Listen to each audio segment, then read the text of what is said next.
Hey guys, how's it going? Justin here with Keystone Mountain Outdoors. Welcome back to the channel. In today's video, I'm going to show you everything you need and everything you need to do to get your RT1500 trimmer set up to process 223 brass like I have right here. So without further ado, let's go over to the table. I'm going to show you guys all the parts and pieces you need, and then from there, we'll show you guys how to get it set up. Alright guys, so let's take a look at everything you're going to need to utilize the RT1500 with the Dillon 750 that I'm going to be using it on. So obviously we're going to need a tool head. Now I already installed the tool head on the press. One thing I do want to mention though is I bought some of these eBay tool heads. They're actually not bad. They're 25 bucks. I've used a few of these for a while. And they work good for most stuff, but they are a little bit thicker. And with the trimmer, I didn't necessarily like it because the trimmer has to sit further down in, and it's kind of hard to get all the brass shavings out. So I kind of like to use just a normal Dillon tool head, which I have one in my press already. So we're going to need that, obviously. We're going to need the trimmer, and we're going to need our trim die for the caliber. Again, today we're doing 223, so this is a Dillon 223 trim die. Now, this is going to size our case, and it's going to hold it so the trimmer can trim it. So we're going to adjust this similar to how you adjust a sizing die. Everybody does it different. You guys will see how I do it here in a minute. So another thing that I like to have is a case gauge. A case gauge allows you to get that sizing die set properly, and then also whenever you're actually loading rounds, you could check your loaded rounds and make sure you didn't short stroke the press at some point and have any issues or anything like that. And of course, we're going to need 223 brass that is cleaned and lubricated. Lubrication is important. We're sizing. You need to make sure you use lube. Otherwise, you're going to have a stuck case gauge. And one last thing is safety glasses. Trimmer's going to throw brass shavings, especially whenever we first start it up and we don't have the shop vac adapter on it. So you're going to want to make sure that you're wearing safety glasses. So with that said, let's move the camera around and let's get this thing set up on the press. So getting the RT1500 set up on the press is actually pretty easy. We're going to be running the trimmer in station 4. So how we're going to set this, now there's a million ways to set these. You guys could decide to set it however you want. The way that I like to set mine is I had a case in station 1 that was getting decapped. I got a universal decapping die over there. Not really going to talk about that a whole lot because we're mainly focused on the trimmer today, right?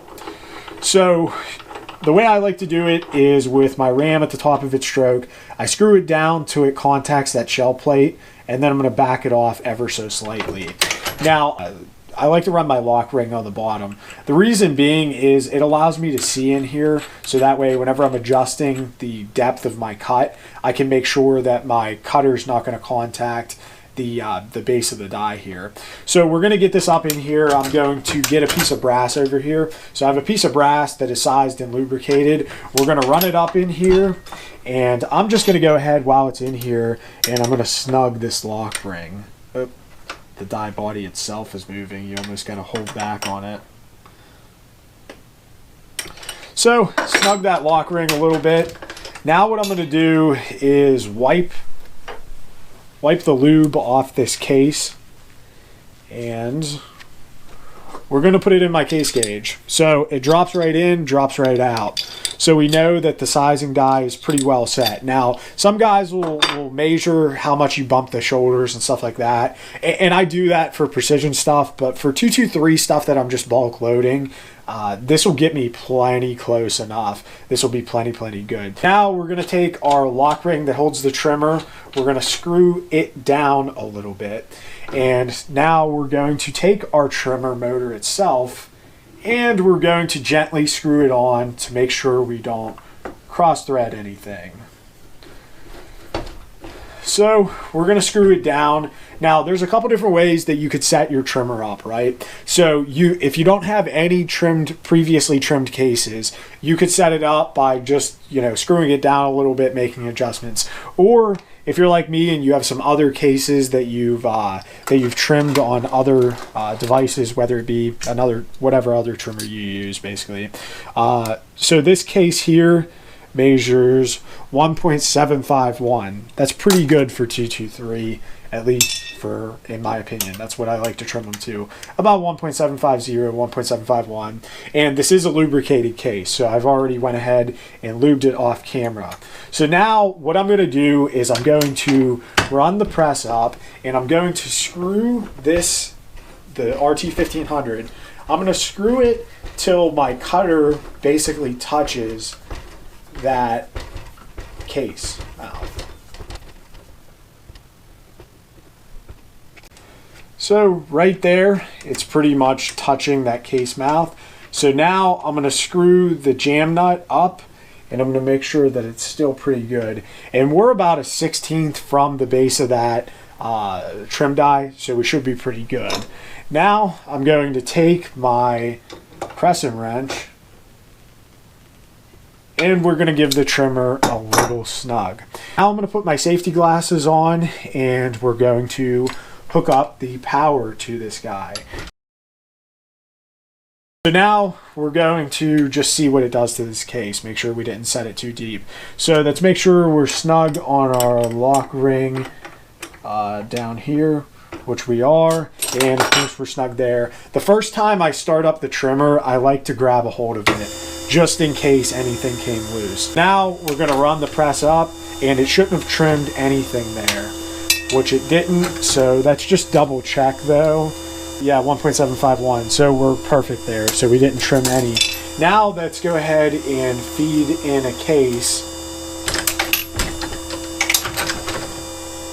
and we'll see what it does to a case that hasn't been trimmed. It might not be perfect, we might still have to make some adjustments, but we'll see.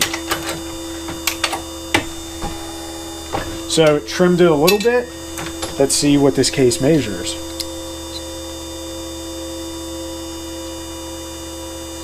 So we're getting 1.758, so we're not quite deep enough. Let me shut off the trimmer. So this is a case that we need to trim a little bit more. So what we're going to do is simply back off this jam nut and screw this in a little bit further. Now that we screwed it in a little bit further, let's snug up that jam nut. Let's make sure that our sizing die down here didn't loosen, which it didn't. And now let's take that case and see what we're at now. So again, first time I'm starting up the trimmer after I made adjustments, I like to grab a hold of it just to be safe in case something came loose and I didn't catch it. So now it trimmed that a little bit. Let's see what it trimmed it to.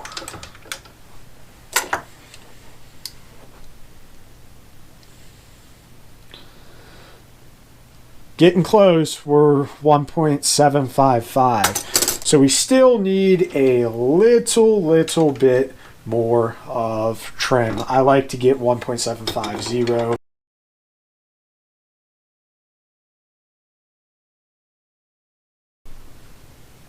So now that we got our 1.750, which is my desired 223 case length, what we're going to do from here is I would like to just case gauge this to make sure it's good. So I'm going to wipe off the lube to make sure that in adjusting it, nothing moved as far as our sizing die. So it drops in and it falls out. It sits in there flush. So we know we got a good sized case. We know we got the desired trim length we want. So now this case can basically be wet tumbled. So what I'm going to do at this point is just go ahead and get my shot vac adapter hooked up. So it's as simple as taking the shot vac adapter and sliding it over it.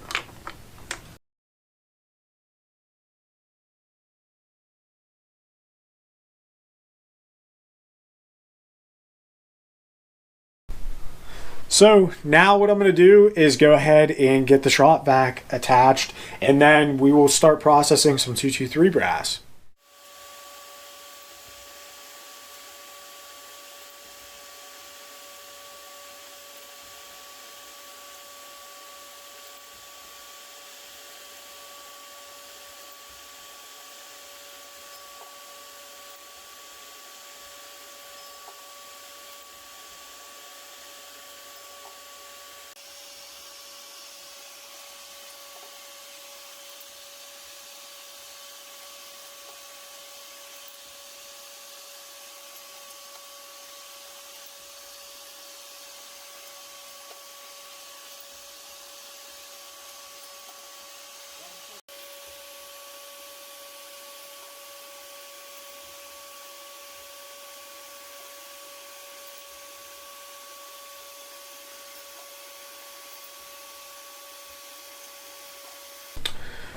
Alright guys, so as you guys saw, setting this thing up to process 223 brass isn't that hard at all.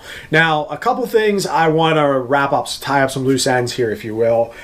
In the manual, it tells you to adjust your trim die. It says to screw it down to a contacts to shell plate, back it off a half of a turn, and then make your adjustments from there. One thing I want to make clear is that you need to make sure you make adjustments from there. Because if you, at least for me, if I process a 223 piece of brass and I screw that down and I do it the way it says in the manual, screw it down to a contacts to shell plate, back it off a half of a turn, what I find is that my 223 brass will pass a case gauge right there. So I could see where some people would leave that set, but you don't want to do that because you're not really getting any shoulder bump. And also, probably the bigger downside to that is whenever you leave it like that, whenever you set your trimmer down on there and you screw it, you're going to be very, very close. And if you're not careful with 223, you could possibly nick the inside of your trim die and it's going to destroy your carbide cutter. So you're going to need a new cutter.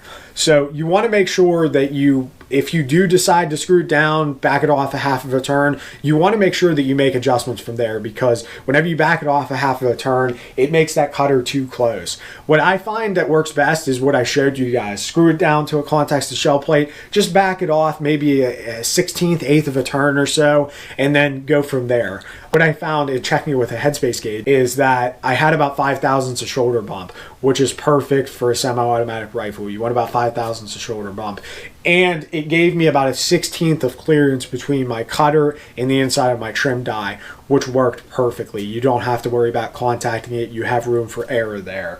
So it worked pretty good. Now, some other things I want to talk about. In the previous video, in part 1 of the RT1500, I talked about running the trimmer in station 3, and I have ran my trimmer in station 3. What that allows you to do is be able to run the Lyman M die in station 5. That way you could flare out that neck, and also it would help get rid of some of the burrs if there ever were any. This thing cuts pretty good. I'll show you guys a couple pieces here.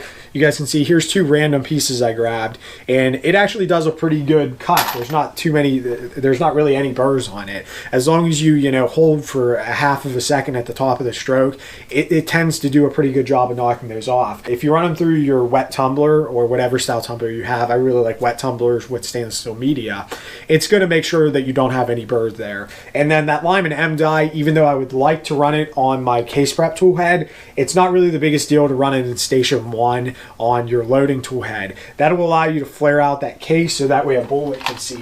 I'll grab another random case, and I got a 62 grain Hornady bullet here. This is a boat tail, and you can see it almost wants to sit down on there, but I would prefer to flare this neck out a little bit so the bullet sits easier on there. Most traditional sizing dies will have an expander ball that's going to come back through, and it's going to open it up a little bit. That way your bullet seats easier for rifle loading. But being that this sizing die is a trimmer, it doesn't have room for the expander ball to pull through. That's why it's imperative whenever you go to load your rounds, make sure that you either run an M die to expand these necks, or make sure you run some sort of sizing die, and maybe don't screw the sizing die down all the way and just have your expander ball sticking down. That way you run the expander ball through it. I don't like to run a full length sizing die or any sizing die on my loading tool head, simply because then you would have to lubricate your brass again, and then you'd have to wipe off the case lube at the end or deal with grimy pieces of brass whenever you go to shoot. So I like to do all my sizing on my case prep tool head for 223, and then I'm going to clean the brass off and not have to worry about the brass. You could run that Lyman M die on your loading tool head and not have to worry about needing case lube, at least from my experience. So I think we covered everything we could cover as far as this trimmer and loading 223. It's not that hard to get set up. I could see where it could be a little daunting at first, because you are, playing with a lot of money here, and you want to make sure that you're doing stuff the right way. And this is a little bit different than a lot of other stuff that we do. So not too hard though. Setting the sizing die up, again, very, very easy. And then screwing the trimmer down is as simple as screw it down a little bit, check it, screw it down a little bit, check it, until you get the proper trim length that you want to get. So yeah, guys, that's pretty much all I got for you guys today. Remember, the next video we'll be doing is showing you guys how to convert 223-556 brass to 300 blackout, which is cool. It's taking a lot of brass off there, and it's trimming that down pretty good. It's trimming it and sizing it pretty good for the 300 blackout. So yeah, guys, remember to stay tuned for that video, and as always, remember to train hard, shoot fast, and most importantly, be safe. God bless.